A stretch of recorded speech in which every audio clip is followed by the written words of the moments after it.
کالو کوا اور گوری کوی ایک گھر میں رہتے تھے۔ کالو کوا بہت ہی لاپرواہ تھا۔ گوری کوی کا سارا گھر ٹوٹا ہوا تھا جس سے ٹھنڈی ہوائیں اندر آتی تھیں۔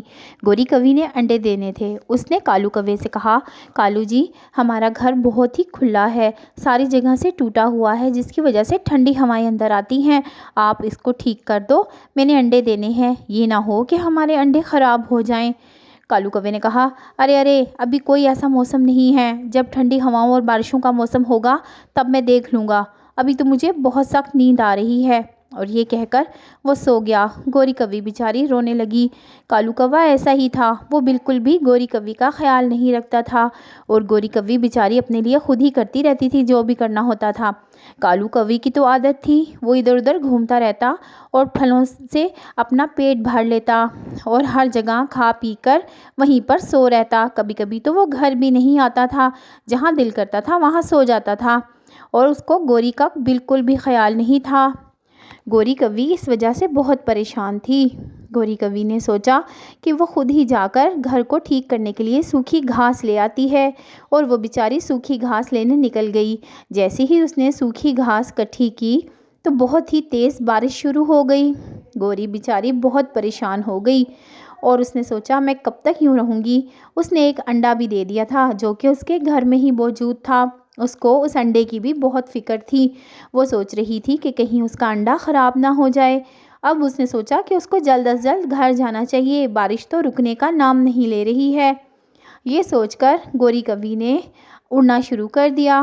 گوری کوی بیچاری آہستہ آہستہ اڑ رہی تھی کیونکہ اس کی اپنی طبیعت بھی ٹھیک نہیں تھی اور بارش بھی بہت تیز تھی۔ بارش کی وجہ سے گوری کوی سے اڑا بھی نہیں جا رہا تھا، لیکن اس کو گھر پہنچنے کی بھی جلدی تھی اپنے انڈے کی وجہ سے۔ لیکن جیسے ہی وہ اپنے گھر کے قریب پہنچی، اس نے دیکھا کہ اس کا گھر ٹوٹ کر نیچے گر گیا کیونکہ ہوائیں بہت تیز تھیں۔ پورے جنگل میں سیلاب آ چکا تھا، پانی ہی پانی جمع ہو چکا تھا اور اس کا گھر بہہ کر کہیں دور چلا گیا۔ گوری کوی یہ دیکھ کر بہت روئی، اس کو بہت رونا آیا۔ اس نے کہا کہ اس میں تو میرا انڈا بھی تھا جس میں سے اس کا بچہ نکلنا تھا۔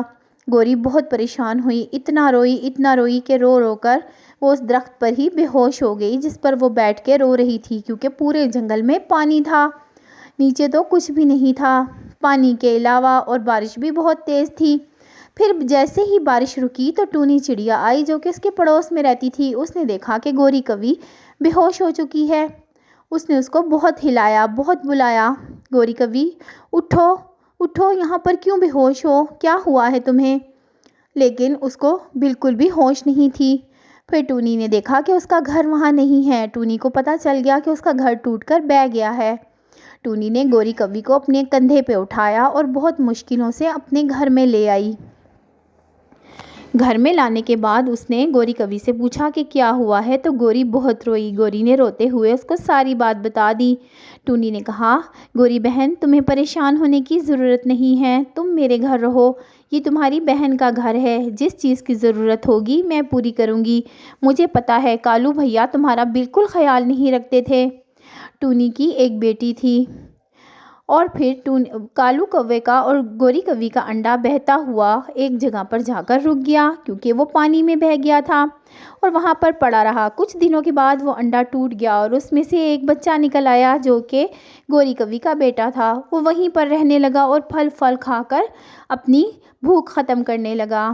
اس کو بالکل نہیں پتا تھا کہ وہ کون ہے، بس وہ وہیں پر رہتا تھا اکیلا۔ ایک دن ٹونی کی بیٹی نے کہا، ماما، میں تھوڑی دیر کے لیے یہاں وہاں جانا چاہتی ہوں، میں بور ہو گئی ہوں۔ ٹونی نے کہا، زیادہ دور مت جانا۔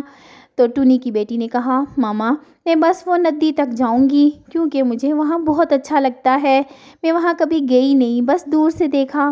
ٹونی نے کہا، جلدی آ جانا۔ پھر ٹونی کی بیٹی، جس کا نام پنکی تھا، وہ اڑتے ہوئے وہاں پر گئی تو اس نے دیکھا وہاں پر گوری کوی کے جیسا ایک بچہ ہے۔ اس نے کہا، تم کون ہو؟ تو اس نے کہا کہ مجھے تو خود نہیں پتا میں کون ہوں، بس میں نے جب آنکھ کھولی تو میں یہیں پر تھا۔ تو ٹونی کی بیٹی پنکی نے کہا کہ اچھا، اگر ایسا ہے تو آؤ میرے ساتھ چلو، میرے گھر میں میری ماما بھی ہیں اور میری آنٹی بھی ہیں، میں تمہیں ان سے ملواؤں گی، تمہیں بہت اچھا لگے گا، میری ماما تمہارا بہت خیال رکھیں گی۔